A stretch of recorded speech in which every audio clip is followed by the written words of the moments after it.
Hey guys, welcome back to Tierra Gitana. My name is Abby, and today we're going to be doing the Sacral Healing Tarot for the week of June 4th to June 11th. And I'm going to be using the Manara deck, which is this one, and the Tarot Sexual Magic, and also the Zodiac Oracle, just to pull any additional messages. So from the week of June 4th to June 11th, anything that we should be working on as far as our sacral healing. I hope last week was okay for you guys. I feel like last week was a little bit heavy in parts. I even felt it. I mean, like everybody goes through this type of stuff because we all heal in different ways. The first card out is the Seven of Wands. And I find it interesting that the fire cards, I mean, it is our sacral space. It's supposed to be very fiery, but I find it very interesting that we keep getting a lot of wand cards because there's, astrologically speaking, there's not a lot of fire in the sky right now. It's mostly earth and air and water because we have a grand trine in water right now. So, well, a grand water trine. And then we have strength.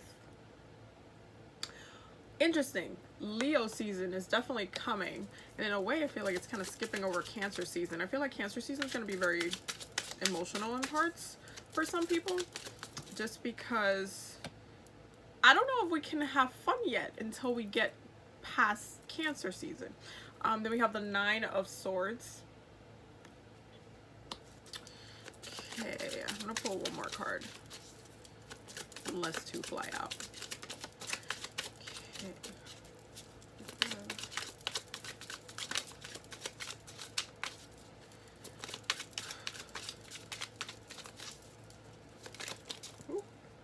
Okay, and then we have Judgment.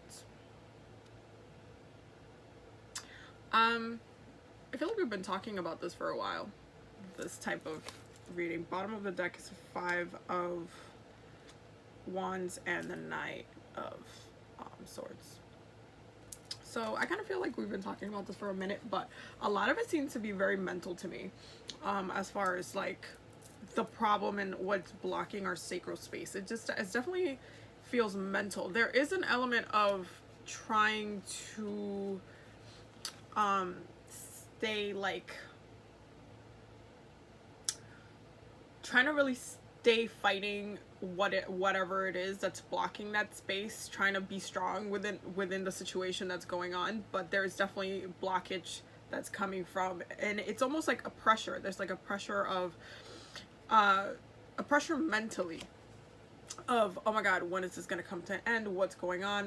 Why do I always have to keep fighting? Why do I always have to keep there's something that keeps happening. These are like, this is a repetitive, the Seven of Wands is a very repetitive type of nature, because it's like you always feel like you're constantly attacked, or you always feel like you have to address the same issue multiple times the same way. So when it comes to, there was two major arcanas that came out, which is Strength and Judgment. And these two cards in this type of reading, especially when the other two cards are very much not the funnest cards to have necessarily, because the Nine of Swords is very much like mental torment.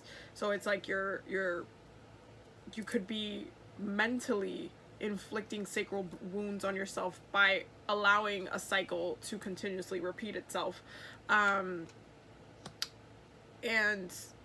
it kind of comes to the point where you're getting to the point where it's like you're judging and looking back at the situation. It's a cycle. This is what this is. This whole entire thing is a cycle. It's not necessarily the funnest cycle at all. Like, I don't see it as a fun cycle, but it's definitely a toxic cycle, because then it keeps your chakra blocked in the wrong way. And we are doing these like sacral healing tarot videos so that way we can heal our sacral space, because that's one of the biggest areas where we carry, especially as women, I've been mentioning this, where we carry our wounds. So when it comes to doing this type of work, it's not necessarily the easiest work to focus on healing your sacral space, but it's definitely a necessary one. With the Seven of Wands energy, I feel like a lot of people, and I'm gonna say this because the Strength card came out, a lot of people need to take like a vacation, take a break, take a nap, be a cat. Like I'm a Leo rising myself, and I've been feeling way more tired than usual, like very, very drained. And Leos definitely need to take time for, like, that Leo energy, the lion energy needs to take time to chill. Is ruled by the sun for a reason. The sun is there to light up the day, but it's also very much like it lights up the most beautiful parts of the world, and so you can enjoy those beautiful parts of the world as well. And that could be at the beach, that could be at the park, that could be like reading a book somewhere. It's really about shining the light in those darker areas where light doesn't necessarily come to, but in not necessarily a negative way. It's not supposed to be a bad thing to work on these issues. So I'm gonna pull from the Tarot Sexual Magic now, from June 4th to 11th.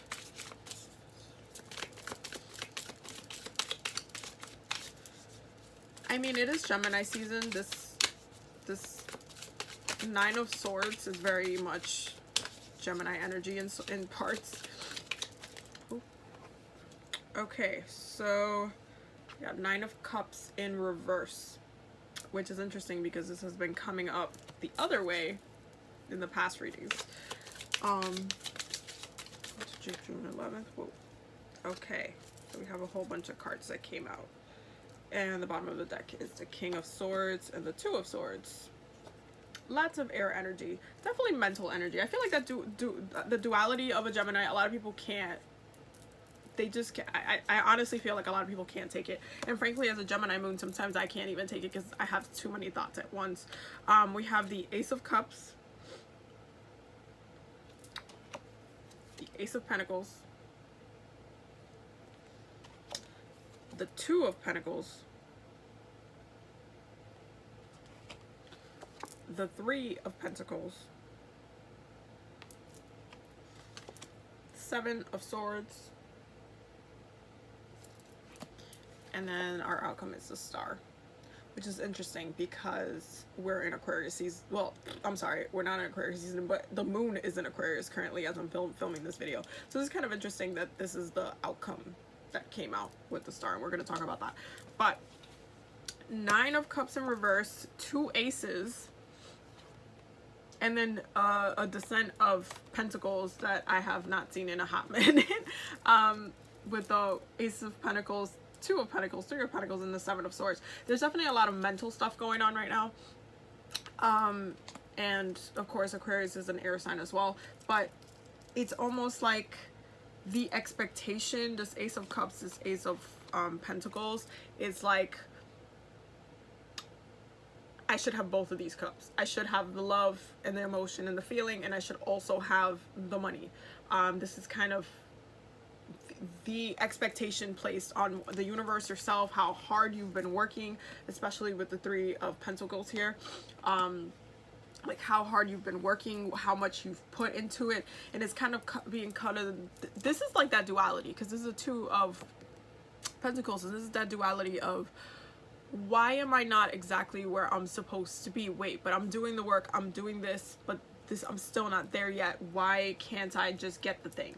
It is like a mental frustration where the negative thoughts kind of start creeping in, and then you get stuck in this loop of mental torment, but having the strength to continue it with these, especially with this cycle here, having the strength to continue the cycle of the thing, but still much tormenting yourself with the thing as well. So this is not necessarily the best thing to be doing, especially because we have been getting this card a lot, which is the Nine of Cups, except it was upright before. So there is a kind of disconnect in how we think we should be.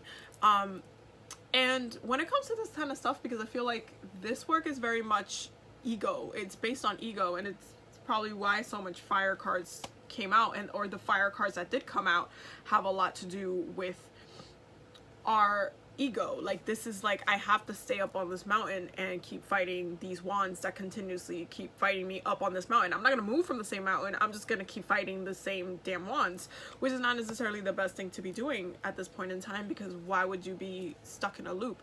If you are consistently stuck in this kind of Two of Pentacles back and forth of the same situation, then maybe you should change the situation instead of continuously doing the same thing within the situation, because then you're not actually fixing anything. If you stay there, you're just entertaining that same energy that's been taken from you. So it's just not a good cycle to stay in. Now, from this whole spread with the bottom, with the tarot sexual magic, the only major arcana that came out was the Star. The Star is very interesting to me because a lot of people kind of explain it in many different ways. I like to see it as the way the Aquarius nature is. I mean, I will do a video on astrology and tarot. I need to do that actually. But specifically with the Star card, a lot of people say it has to do with witches. Wishes. It has to do with wishes. It has to do with like the collective, which is why I usually connect it to, because Aquarius nature is very much like that. It's about kind of pausing and paying attention to what you feed, which is why it's always like the water bearer. That's like the whole thing with Aquarius. When you're focusing on this energy of what you're feeding into the community, to yourself, to other people, to your workspace, your love space, like what you give to others, you kind of have to remember that Aquarius is also a very fixed sign, but it still has the ability, I mean, because there's many of the fixed signs do this, like including Scorpio. The way they are, it's like they're very much a fixed sign, but they can see collectively how things need to be upgraded. They're ruled by Uranus after all, so Uranus in a way does not always allow Aquarius to think in a fixed nature. Aquarius could just be comfortable in that space, but that doesn't necessarily mean that like that's what it needs to stay in there. They can very clearly see. Aquarius has vision to be able to see when something needs to change, what you're feeding, and how is that affecting everything else. It gives you a really cool perspective. I remember in school, one of the things that they used to call it was, I think it was actually, well, when I was taking psychology classes, they called it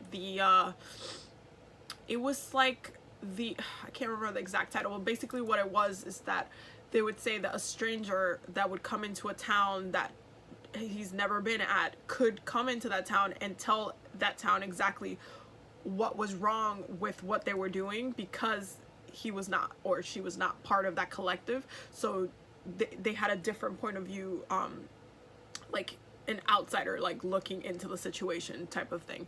So they will be able to see things in a different way. Aquarius does this by nature. They're very much like this, unless they're working with a lot of the shadow, like self, which we will talk about in shadow astrology very soon. But Aquarius does this naturally. They're able to see when something needs to be corrected, when something needs to be updated, when something's like, wait, why are we doing like this? We should be doing it like this. That kind of energy, especially because the moon is in Aquarius right now, is very heavy, especially with all the air signs. So Gemini energy, especially this kind of mental torment thing, because I can attest to it because I have a Gemini moon. It definitely happens very organically, where one thing that Gemini does is that it has a lot of thoughts at once.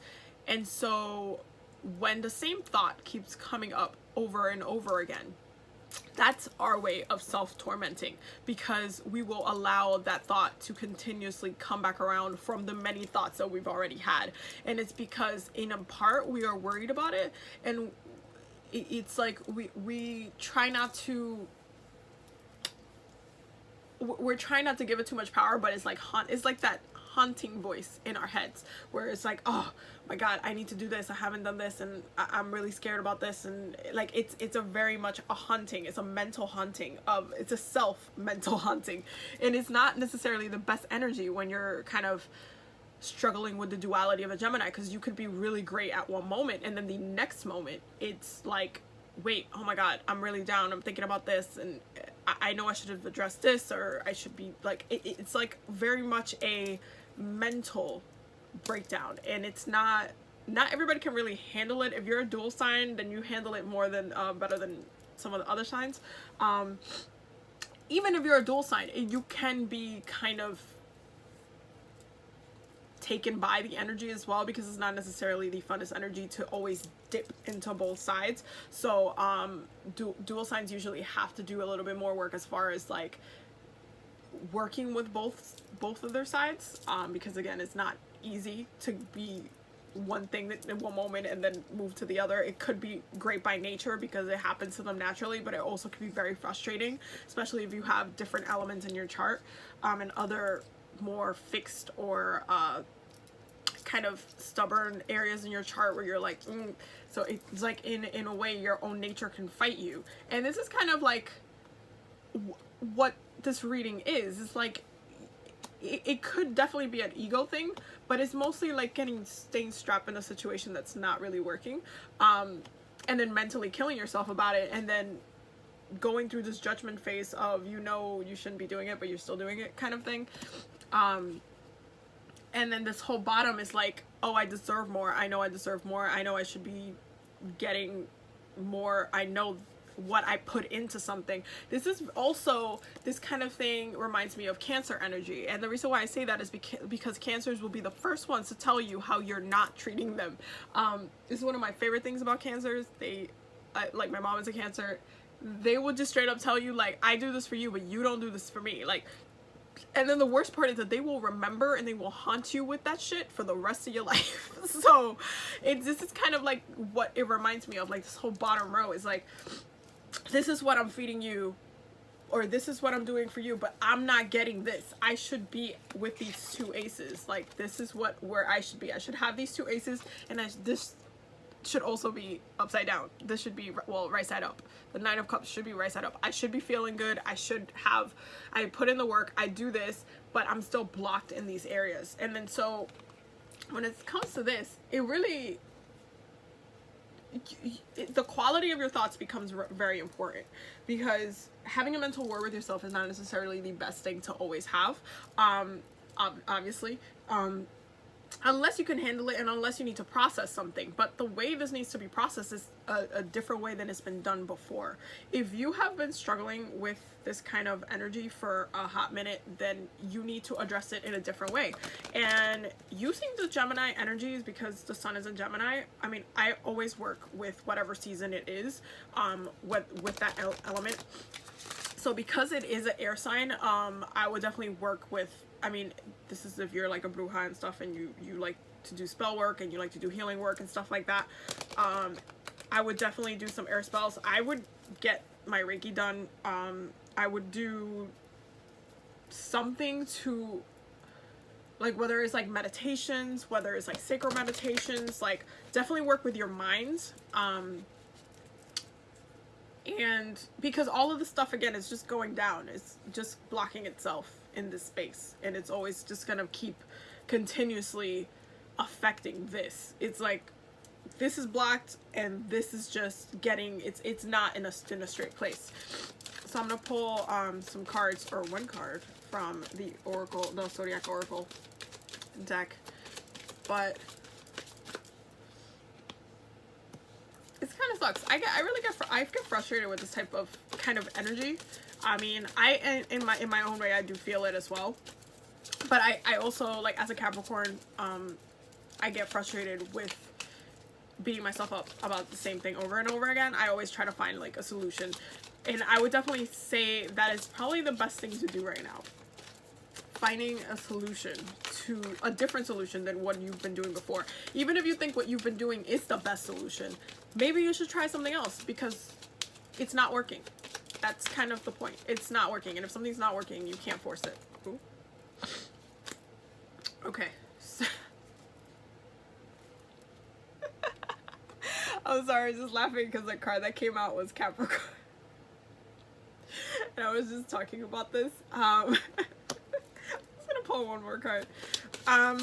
So Capricorn energy. There are a lot of Capricorn placements right now, astrologically speaking, so that we could definitely talk about. And we do have a lot of Pentacles on the table, which is nice, because again, Pentacles deal with like real life physical manifestation, money, things that you want, things that you own, positions, things that you can see in this like realm. We also have Taurus. Okay. So two earth signs. One of them is fixed, one of them is cardinal. Definitely the stubbornness. And then we have the moon. Okay, I will take those three. So this is very interesting. Moon is in Aquarius right now. We've talked about this already. Taurus and Capricorn, two earth signs. And we're not going to be in an earth sign till Virgo season. So this is very interesting. But currently, Taurus and Capricorn are playing their role, astrologically speaking. So there might be a shakeup right now, especially with Uranus and Taurus, as far as where you like this type of thing, this type of cycle that needs to be like Uranus could be churning you the other way. And right now Pluto is in Capricorn in retrograde, and so is Saturn is in retrograde in Capricorn. So there's a lot of like past cycles, past things that need to be readdressed, and like why are you still doing the same thing? That's what they're telling, that's what they're saying. Like, why are you still doing the same thing? Why do you think it's helping you to do the same thing? Uranus especially is like, wait, you need to, and then Pluto is like, you need to transform from this. You need to like self-destruct and like rebirth that, because it's not working. It's just not working. Saturn in Capricorn makes this a test. The thing that you need to know about Saturn is that he will teach you the same lesson until you learn the lesson. And this is this repetitive cycle thing that I'm talking about. He will teach you the same lesson until you learn the lesson. He could teach it to you with different people. He could teach it to you with the same person. He could teach it to you with the same situation. You could have been stuck in the same thing for 5 years, and then Saturn goes into Capricorn retrograde, and he's like, okay, are you still going to be there though? Are you still going to be there? And it's not necessarily the funnest kind of thing to have to address, but if you want this type of abundance, you cannot receive that until you learn the lesson. You cannot receive, you can't be innovative in using the same old technology.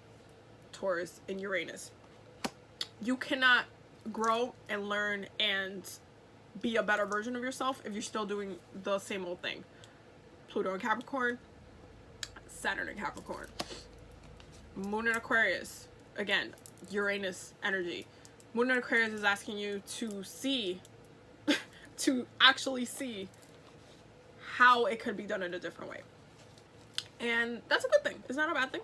How can you do something a different way? How can you know how they say that people never change? And I've always hated that people said that, because all my life, ever since I was a kid, I saw how I grew, and I would get frustrated because I would just feel like that was an excuse for old people to be like, well, this is how I've always done it, and all these excuses that just don't make sense to me. I still don't understand why people say that, because you have the option to change and to evolve and to add things and to change things for yourself. If you can change your toothbrush color every other month or every 3 months, then you can change. Like, I'm sorry, even if it's a minor way, you can change. It's not like you're gonna be doing the same exact thing. You can do small things that can add to your utility belt of things that you do. You can do things that can better you throughout your life. There's nothing wrong with that.